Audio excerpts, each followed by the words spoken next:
నీ దేవుడు నీ పక్షంగా ఉన్నాడని మాట్లాడారు తండ్రి. నీకు స్తోత్రం. మీరు ఇచ్చిన వాగ్దానము వ్యర్థము కాదు నాయనా.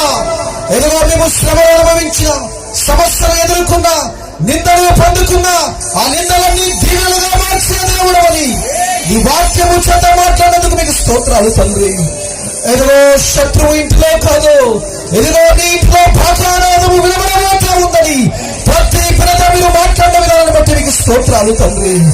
ఎదుగో ఎవరైతే నిన్ను అవమానించాడో, నీకు వ్యతిరేకంగా తిరిగాడో, నీ పక్షముగా ఉండకుండా వ్యతిరేకంగా కార్యాలు చేశాడో, వాడు నీ పాదముల కింద స్వస్థంగా పడును నీ మాట ద్వారా శ్రమించిన దేవానికి స్తోత్రాలు నాయనా.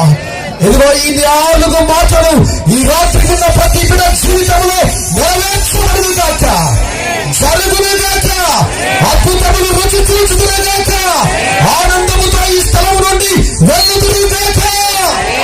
అయా నీ కృపతో నింపండి తండ్రి. నీకు స్తోత్రాలు చెల్లిస్తా ఉన్నాం.